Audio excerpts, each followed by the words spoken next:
नमस्ते बच्चों, कक्षा 7 विषय हिंदी। इकाई छठा डॉक्टर विक्रम साराभाई के बारे में आज हम अध्ययन करेंगे। आपके कक्षा 7 में उसके बारे में थोड़ी जानकारी भी आपको दी गई है। हमारे जीवन को सुविधापूर्ण बनाने में वैज्ञानिकों का प्रमुख योगदान रहा है। प्रस्तुत इकाई में हमें विक्रम साराभाई जैसे अद्भुत व्यक्तित्व से परिचित कराती है, जिन्होंने विज्ञान, प्रायोगिक शिक्षा, उद्योग, वाणिज्य, व्यवसाय, प्रबंध आदि अनेक क्षेत्रों में देश की प्रगति के लिए उल्लेखनीय कार्य किया है। उनके जीवन की घटनाओं से प्रेरित होकर अवलोकन, परीक्षण व परिश्रम से वैज्ञानिक दृष्टिकोण विकसित कर हम भी महान वैज्ञानिक बन सकते हैं और मानव जाति की अनुपम सेवा भी कर सकते हैं। यहाँ पर डॉक्टर विक्रम भाई सारा जो थे, उन्होंने हमारे लिए जो किया है देश के लिए, यहाँ पर उसका सबका वर्णन दिया गया है। मैं यह इकाई पढ़ूंगी और आपको हिंदी एवं गुजराती में समझाऊंगी। आप सब लोग अच्छी तरह से सुनना। एक ऐसे महान वैज्ञानिक थे जब वे मात्र 2 वर्ष के थे, तब गुरुदेव रविंद्रनाथ ठाकुर ने भविष्यवाणी की थी कि यह बालक बड़ा होकर बहुत यशस्वी बनेगा, और उस बालक ने उनकी भविष्यवाणी अपने कर्मों में सच साबित कर डाली। क्या आप जानते हैं कि वे कौन थे? वे हमारे देश के महान वैज्ञानिक डॉक्टर विक्रम साराभाई थे। अब इसका गुजराती अर्थ देखते हैं। વિક્રમ સારાભાઈ એક મહાન વૈજ્ઞાનિક હતા। જ્યારે તેઓ ફક્ત 2 વર્ષના હતા ત્યારે ગુરુદેવ રવિન્દ્રનાથ ઠાકુરે આ ભવિષ્યવાણી કરી હતી, આ બાળક મોટો થઈને ખૂબ યશસ્વી બનશે, અને તે બાળકે તેમની આ ભવિષ્યવાણી જે હતી કરેલી તે પોતાના કર્મોથી સાચી સિદ્ધ કરી। डॉक्टर विक्रम साराभाई का जन्म 12 अगस्त 1912 को अहमदाबाद में हुआ था। उनका परिवार एक प्रतिष्ठित उद्योगपति परिवार था। पिता का नाम अंबालाल तथा माता का नाम सरला देवी था। विक्रम साराभाई 8 भाई बहन थे। डॉक्टर विक्रम साराभाईનો जन्म 12 ઓગસ્ટ 1912ના રોજ અમદાવાદમાં થયો હતો। તેમનો પરિવાર એક પ્રતિષ્ઠિત ઉદ્યોગપતિ પરિવાર હતો। તેમના પિતાનું નામ અંબાલાલ હતું અને માતાનું નામ સરલા દેવી હતું। વિક્રમ સારાભાઈ એ 8 भाई बहनों હતા। बाल्यकाल से ही प्रतिभावान विक्रम साराभाई ने बचपन का यह प्रसंग उनकी सफलता हासिल करने के बुलंद इरादे को दर्शाता है। वे जब 5 से 6 साल के थे तो वह अपने परिवार के साथ शामिल हो गए। शिमला में वे गए थे। वे अपने परिवार के साथ एक बार शिमला में गए थे। शिमला में उनके पिता श्री अंबालाल ने नाम ढेरों चिट्ठियाँ आती थी। यह देखकर बाल विक्रम के मन में भी इच्छा हुई कि उनके नाम भी खूब सारे पत्र आए। बाल्यकाळથી જ પ્રતિભા સંપન્ન વિક્રમ સારાભાઈના બાળપણનો આ પ્રસંગ સફળતા પ્રાપ્ત કરવાનો તેમનો ઉત્કટ ઈરાદો દર્શાવે છે કે જ્યારે તેઓ 5-6 વર્ષના હતા ત્યારે તેઓ પોતાના પરિવાર સાથે શિમલા ગયા હતા। શિમલામાં તેમના પિતાશ્રી અંબાલાલના નામે ઘણા બધા પત્રો આવતા હતા। આ જોઈ અને બાળક વિક્રમના મનમાં પણ એવી ઈચ્છા થઈ કે મારા નામે પણ ખૂબ જ સારા પત્રો આવે। इसलिए कई लिफाफों पर अपना नाम तथा पता लिखा और डाकघर में डाल दिया। फिर क्या, उनके नाम पर ढेरों चिट्ठियाँ आने लगी। पिता ने देखा तो उनके मन में बालक विक्रम के इस काम के पीछे के उद्देश्य को जानने की इच्छा हुई। असलियत मालूम होने पर उन्होंने हंसी आई, लेकिन सफलता पाने की इच्छा जानकर अच्छा भी लगा। जब वह 8 साल के थे तो साइकिल पर विभिन्न कलाबाजियाँ करते थे और लोगों को अचंभित कर देते हैं। उनके साहसिक कारनामे प्रिय थे। गणित तथा भौतिक के प्रति उनकी गहरी दिलचस्पी थी। आથી તેમણે અનેક કવર ઉપર પોતાનું નામ લખ્યું તથા સરનામું લખીને તેઓ ટપાલ પેટીમાં નાખી દીધા। પછી તો તેઓના નામે થોકબંધ પત્રો આવવા લાગ્યા।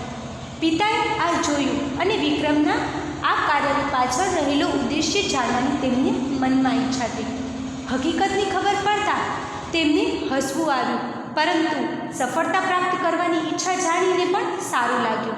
જ્યારે તેઓ 8 વર્ષના હતા ત્યારે સાયકલ પર જુદા જુદા ખેલો કરતા હતા અને લોકોને ચકિત પણ કરી દેતા હતા। તેમને સાહસિક કાર્યો પ્રિય હતા।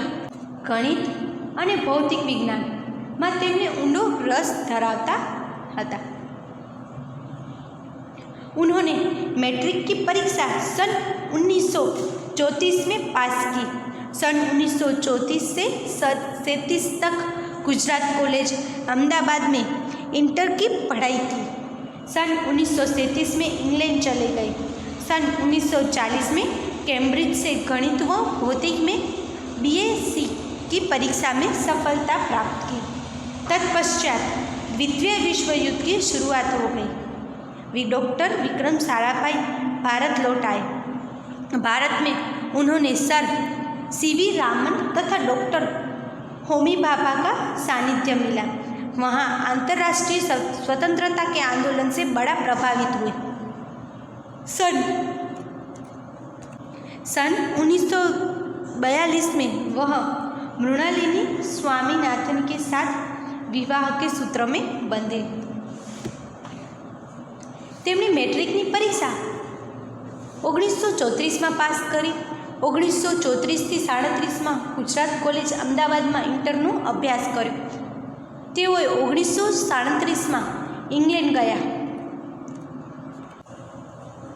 1940માં કેમ્બ્રિજમાં ગણિત તથા ભૌતિકશાસ્ત્ર સાથે BScની પરીક્ષા સફળતા પ્રાપ્ત કરી। તે પછી બીજું વિશ્વયુદ્ધ શરૂ થતાં જ વિક્રમ સારાભાઈ ભારત પાછા ફર્યા। ભારતમાં તેમને સર CV રામન તથા ડૉક્ટર હોમી ભાભાનું સાનિધ્ય પ્રાપ્ત થયું। રાષ્ટ્રીય સ્વતંત્રતાના આંદોલનથી તેઓ ખૂબ જ પ્રભાવિત થયા। તેઓએ 1942માં તેમણે મૃણાલિની સ્વામીનાથન સાથે લગ્ન કર્યા। उन्होंने अंतरिक्ष की गहराइयों से आने वाले रहस्यमयी कॉस्मिक किरणों पर अनुसंधान करके कैम्ब्रिज विश्वविद्यालय से सन 1937 में PhD की उपाधि हासिल की। ब्रह्मांड तथा सौरमंडल के कई जटिल प्रश्नों का प्रायोगिक हल निकालने का श्रेय डॉक्टर विक्रम साराभाई को प्राप्त है। यह उन्हीं का सुझाव था कि वे कॉस्मिक किरणों पर प्रयोग के लिए हिमालय की ऊंची चोटियों सर्वाधिक उपयुक्त व अनुकूल होगी। इसलिए भारत सरकार ने गुलमर्ग में वैज्ञानिक उपकरणों से लैस एक प्रयोगशाला स्थापित की। डॉक्टर विक्रम साराभाई के निजी प्रयासों से सन 1947 में भौतिक अनुसंधान प्रायोगिक शाला अहमदाबाद में स्थापित हुई, जिससे वह आजन्म संबंध रहे। साथ ही उन्होंने देश में वस्त्र उद्योग की तकनीक समस्याओं के हल निकालने पर उद्देश्य से ही अहमदाबाद में ही टेक्सटाइल इंडस्ट्रीज रिसर्च एसोसिएशंस की आधारशिला रखी।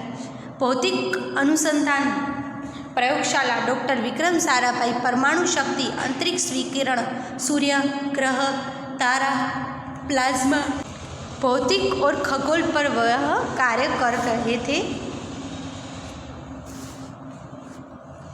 તેમણે અંતરિક્ષના ઊંડાણોમાંથી આવતા રહસ્યમય બ્રહ્માંડ કિરણો વિશે અનુસંધાન કરીને ઈસવીસન 1947માં કેમ્બ્રિજ વિશ્વવિદ્યાલયમાંથી પીએચડીની ઉપાધિ પ્રાપ્ત કરી. બ્રહ્માંડ તથા સૌરમંડળમાં અનેક જટિલ પ્રશ્નનો પ્રાયોગિક ઉકેલ શોધવાનું શ્રેય ડૉક્ટર વિક્રમ સારાભાઈને પ્રાપ્ત થયું. બ્રહ્માંડના કિરણો પર પ્રયોગ કરવા માટે હિમાલયના ઊંચા શિખરો સૌથી વધુ ઉપયોગી અને અનુકૂળ રહેશે એવું તેમનું સૂચન હતું. એટલા માટે જ ભારત સરકારે ગુલમર્ગના વૈજ્ઞાનિક ઉપકરણોની સજ્જ એક પ્રયોગશાળાની સ્થાપના કરી.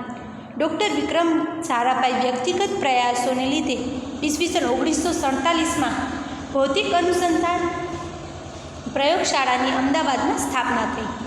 તેઓએ પ્રયોગશાળા સાથે જીવનભર જોડાયેલા રહ્યા. તેમણે દેશમાં વસ્ત્ર ઉદ્યોગની ટેકનિકલ સમસ્યાઓનું નિરાકરણ કરવાનું ઉદ્દેશ્ય અમદાવાદમાં ટેક્સટાઇલ્સ